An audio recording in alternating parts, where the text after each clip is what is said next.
అయ్యా, అమ్మాయి గారి నుదుట అమ్మవారి కుంకుమ పెట్టండి. బొట్టు పెట్టడానికి దిక్కులు చూస్తావేం బాబు? నాకు అలాంటి వాటి మీద నమ్మకం లేదండి. ఇది మన వంశాచారం అల్లుడు గారు, పెట్టండి. ఐఎమ్ సారీ అండి. విన్నారా? మీకు ఆనందమేగా, అందుకే నేను రానన్నాను. వంశ పారంపర్యంగా వస్తున్న ఆచారం అందరూ దగ్గరుండి జరిపించాలని బలవంతంగా తీసుకొచ్చారు. ఈ పెళ్లి వల్ల పోయిన పరువు చాలదని ఇంకా నన్ను అవమానిస్తాను తీసుకొచ్చారా?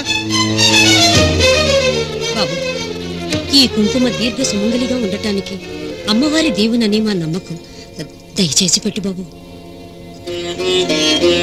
అల్లుడు గారు, అన్నీ సర్దుబాటు అయిపోయాయి. మీరు మహాసుఖంగా కాపురం ప్రారంభించబోయే శుభ సమయంలో మళ్ళీ గొడవలు ఎందుకు? మా కోసం కాకపోయినా కనీసం మహా కోసమైనా.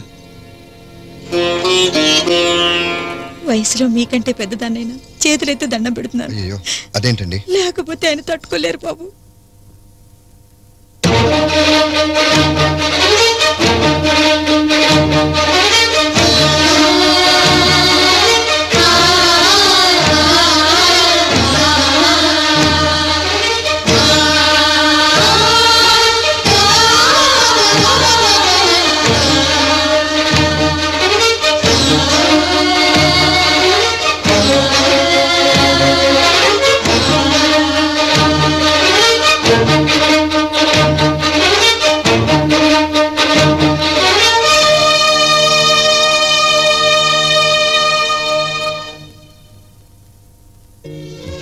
మహా, ప్రతి శ్రీరామనవమి నాడు పూజారి సీతమ్మ వారి మెడలో తాళి కడతాడు.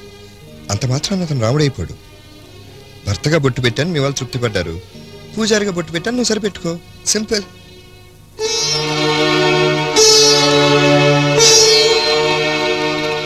అంజలి అంజలి అంజలి పిల్లికే నవ్వుల పూల తబిల్లి అంజలి అంజలి అంజలి ఎన్నాళ్ళని నా గురించి ఆలోచిస్తూ బాధపడతావు?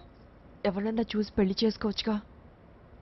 లేదంజలి, చార్మినార్కి ఎన్నిసార్లు సున్న వేసినా జనం ఒప్పుకుంటారు కానీ నా తలకి ఎన్నిసార్లు రంగేసినా ఎవరు నన్ను పెళ్లి చేసుకోరు. Rajesh, don't touch me, don't touch me Anjali, don't touch me. ఏంటి రహస్య మంతనాలు? రహస్య మంత్రాలు ఏం లేవు సార్. అమ్మగారు ఎమ్మెల్యే భార్యకి ఎమ్మెల్యే సీట్ ఎట్లా వస్తుందంటే వెరీ సింపుల్ అమ్మా, ఎమ్మెల్యే చచ్చిపోతే వస్తుందని చెప్పారంతే.